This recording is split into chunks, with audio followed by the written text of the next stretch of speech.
Well, hello, Capspan fans. Welcome to this month's edition of our Speedway series.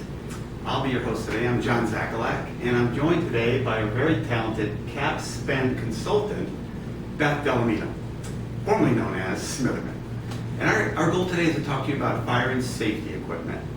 So I know there's a lot to cover here, so let's get started.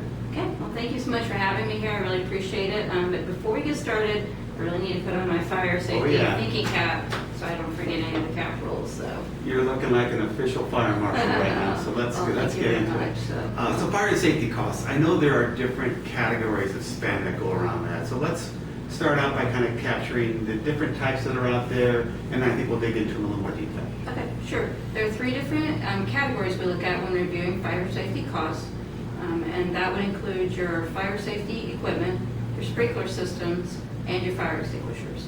Now, regardless of those categories, all of those costs are going to be recorded to account 101620.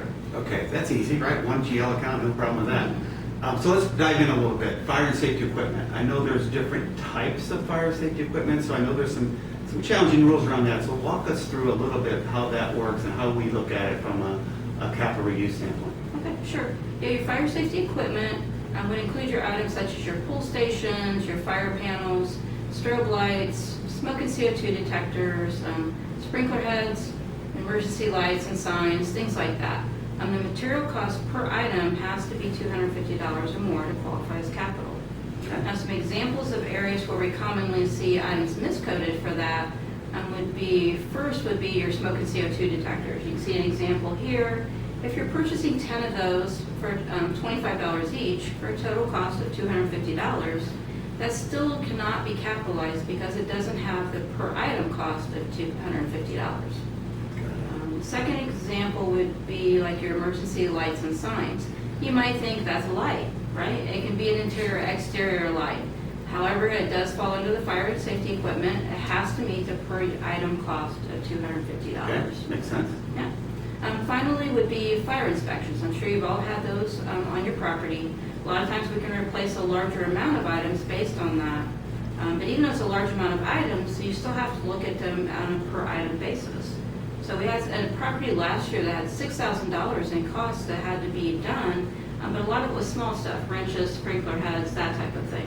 So they were only able to capitalize $2,000 based on that $250. Okay. So that's challenging. You need to understand the rulings on it, but are there any opportunities? How would you find the right way to look at things and find a way to capitalize some of those fire and safety costs? Yeah, definitely happy to say that there are ways you can look at those. If you look at it as a planned project, that would require that you replace those items in a specific section or building over a specified period of time, and those have to cost $10, at least $10 each, to then qualify as capital. Okay. Sounds good. A little bit of planning. Yeah, I think we've talked about that in prior videos. Just the whole upfront thought of how you would plan for something, knowing the rules, understanding them, allow you to maybe have some opportunities for capitalization. So that's good. Great. Second subject matter is sprinkler systems. So let's talk about some of the capitalization rules around sprinkler systems. Okay, sure. Yeah, our sprinkler systems would include your items such as the lines, the drains, the pumps, the valves that make up that system itself. The total material cost of the items being replaced has to be $250 or more to be capitalized. Mm-hmm. Happy to know that your sprinkler heads that can't be capitalized normally have a different rule. As long as they're being replaced as part of that line, they can be included in that material cost. Now, if they're separate, it still has to meet that $250 item. So. Yeah. So that's interesting because I remember back a couple of years I was working on an AQS project, and as I walked the hallways and even sometimes inside some of the units, I saw where some of those sprinkler heads had been painted over. Mm-hmm. And I thought to myself, well, those are going to have to be replaced because they're almost some kind of a hazard kind of thing. So I'm not sure exactly how they would treat that. If they have to replace sprinkler heads, what's the capitalization rules around that? Yeah, unfortunately, when we replace those sprinkler heads, they have to meet that minimum $250 cost. Okay. So a lot of times that's an expense item because we're replacing them, right. just individually. Right. Thankfully, if we work with a little bit of upfront planning with our paint vendor, mm-hmm. They make items such as this. There's several different types of covers you might be familiar with.